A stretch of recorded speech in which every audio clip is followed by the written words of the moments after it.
Guys, കഴിഞ്ഞ 6 വർഷമായിട്ട് producer Antony പെരുമ്പാവൂരിനെ പോലെ അല്ലെങ്കിൽ ഡയറക്ടർ പൃഥ്വിരാജ് സുകുമാരനെ പോലെ ഈ എമ്പുരാൻ ഇറങ്ങാൻ വേണ്ടി കാത്തിരിക്കുന്ന ഒരാളും കൂടി ഉണ്ടായിരുന്നു. ആരാ നിങ്ങൾക്ക് ഗസ് ചെയ്യാൻ പറ്റുമോ? Yes, the one and only Chiranjeevi Garu. Lucifer ഇവിടെ ഹിറ്റായപ്പോൾ ഇവിടുന്ന് കോപ്പി അടിച്ച് അങ്ങോട്ടും കൊണ്ടുപോയി വിത്ത് സൽമാൻ ഖാൻ.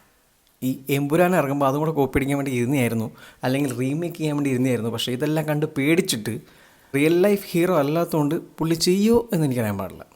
എന്തായാലും ഇപ്പോൾ നിങ്ങളീ കാണുന്നത് പൃഥ്വിരാജ് സുകുമാരൻ്റെ FB പോസ്റ്റാണ്. ഇത്രയൊക്കെ പ്രശ്നങ്ങളുണ്ടായിട്ടും പടം ഈ ചെറിയ ദിവസങ്ങൾ കൊണ്ട് 200 കോടിയാണ് കളക്ട് ചെയ്തത്.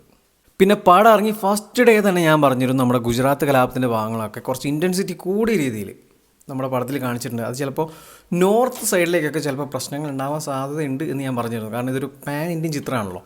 പക്ഷേ നോർത്തിൽ ചെറിയ ചെറിയ പ്രശ്നങ്ങളും നമ്മുടെ സൗത്തിൽ ഇവിടെ വൻ പ്രശ്നങ്ങളാണ് ഉണ്ടായേക്കുന്നത്. ഇപ്പോൾ ലേറ്റസ്റ്റായിട്ട് തമിഴ്നാട്ടിലെന്തോ മുല്ലപ്പെരിയാറിൻ്റെ കാര്യം പരാമർശിച്ചു എന്ന് പറഞ്ഞ് പ്രശ്നം നടക്കുന്നുണ്ട്. അതെന്ത് തേങ്ങിക്കാന്ന് എനിക്ക് ഇതുവരെ മനസ്സിലായിട്ടില്ല.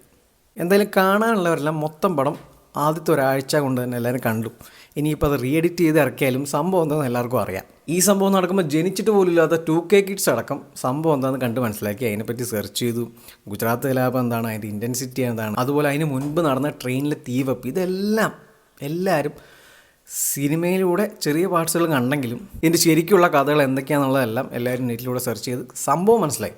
പിന്നെ ഇങ്ങനെയൊക്കെ ആണെങ്കിലും പടം നന്നായിട്ട് കളക്ട് ചെയ്യുമ്പോഴും ഇപ്പോൾ എഡിറ്റ് ചെയ്ത് റിലീസ് ചെയ്ത സാധനങ്ങളും ആദ്യം പടം കണ്ടവർ പിന്നെയും കാണാൻ കയറുന്നുണ്ട്. കാരണം ഏതൊക്കെ ഭാഗങ്ങൾ കട്ടായി, എന്തൊക്കെ സംഭവിച്ചു, എന്തൊക്കെ പടത്തിൽ മാറ്റം സംഭവിച്ചു, പിന്നെ എഡിറ്റ് ചെയ്തിട്ട് കാണാം എന്ന് തീരുമാനിച്ചവരും എല്ലാവരും പിന്നെയും പടം പോയി കാണുന്നുണ്ട്. പടം ഇങ്ങനെ റേറ്റ് കയറി വരുന്നുണ്ട്. അതിൻ്റെ ഒപ്പം തന്നെ കുറേ വിവാദങ്ങൾ അവിടുന്ന് ഇവിടുന്ന് ഒക്കെ വരുന്നുണ്ട്. പക്ഷേ ഇതിൻ്റെ ഇടയ്ക്ക് ലാലേട്ടൻ ഒരു ക്ഷമാപടം എന്ന് പറയാൻ പറ്റില്ല, ഒരു ഖേദപ്രകടനം നടത്തിയായിരുന്നു. അത് നമ്മുടെ പൃഥ്വിരാജ് സുകുമാരൻ നമ്മുടെ ഡയറക്ടറും ഷെയർ ചെയ്തു.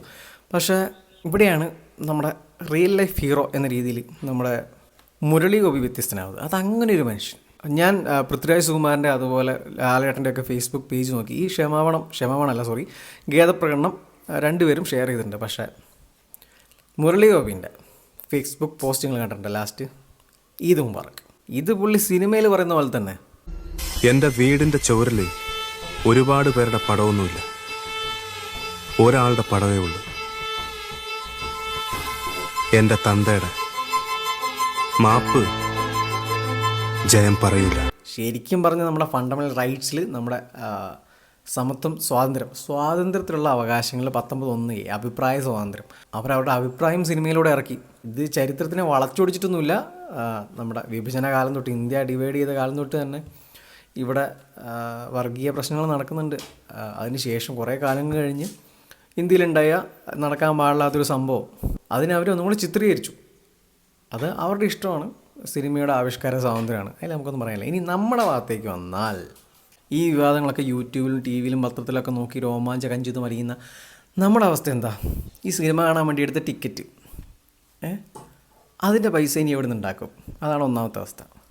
അരിക്കൊക്കെ ഇപ്പം എന്താ വില എന്നറിയോ? അരിക്കും പഞ്ചസാരക്കൊക്കെ ഇപ്പം എന്താ വില എന്നറിയോ? നമ്മൾ ഈ മുടക്കിയ പൈസ തിരിച്ചു പിടിക്കാൻ വേണ്ടി വീണ്ടും കഷ്ടപ്പെടണം. ശരിക്കും പറഞ്ഞ ഇതൊരു ബിസിനസ്സാണ്. നമ്മുടെ സുരേഷ് ഗോപിജി പറഞ്ഞ പോലെ It's all business, man. It's all business. Screwing up the psyche of the people and making money. That's all. ഇങ്ങനെ കുറേ വിവാദങ്ങൾ ഉണ്ടാവും. അതിൻ്റെ ഇടയ്ക്ക് പടം നന്നായിട്ട് കളക്ട് ചെയ്യും, അവരവരുടെ ഭാഗങ്ങൾ സേഫാക്കും. നമ്മുടെ സ്ഥിതി എന്താ വെച്ചാൽ മൊത്തത്തിൽ പറഞ്ഞാൽ ആരും ചർച്ച ചെയ്യപ്പെടാത്തൊരു കാര്യമാണ് തൊഴിലിൻ്റെ സ്ഥിതി. ഇന്ത്യയിലും കേരളത്തിലും ഒക്കെ വളരെ മോശമാണ്. തൊഴിലില്ലായ്മ കൂടി വരികയാണ്. ഇന്ത്യയിൽ നിങ്ങൾ കണക്കുകൾ നോക്കിയാൽ അറിയാം, വർഷം കുറഞ്ഞു വരികയാണ്. പിന്നെ ഇവിടുന്ന് മൈഗ്രേറ്റ് ചെയ്യുന്ന, അതായത് അബ്രോഡ് പോകുന്നവരുടെ എണ്ണവും കൂടി വരികയാണ്. അവർക്ക് അവിടെയും ജീവിക്കാൻ പറ്റില്ല, ഇവിടെയും ജീവിക്കാൻ പറ്റാത്ത അവസ്ഥയാണ്. പിന്നെ അവിടെ പോയവർ കുറേ പേര് രക്ഷപ്പെട്ടിട്ടുണ്ടെങ്കിലും കുറേ പേർക്ക് ഇപ്പോഴും നല്ല കഷ്ടപ്പെടുന്ന അവസ്ഥയിലാണ്. ഇവിടെ തിരിച്ചു വന്നിട്ട് എന്ത് ചെയ്യാനാണ്? ഒന്നുമില്ല. ഇനിയിപ്പോൾ കേരളത്തിൻ്റെ സ്ഥിതി എടുത്താലോ ഇവിടെയും തൊഴിലില്ലായ്മ തന്നെ. കാര്യമായിട്ട് വലിയ ഇൻഡസ്ട്രീസൊന്നും ഇവിടെ ഇല്ല. പിന്നെ കുറേ പേര് PSC പഠിക്കുന്നു, അതിനാണെങ്കിൽ നിയമനവും ഇല്ല. അപ്പോൾ ഇതൊക്കെയാണ് നമ്മുടെ സ്ഥിതി. നമ്മുടെ സ്ഥിതിക്ക് എന്തെങ്കിലും മാറ്റം ഉണ്ടാവുമോ എന്ന് നമ്മൾ നോക്കിയാൽ മതി.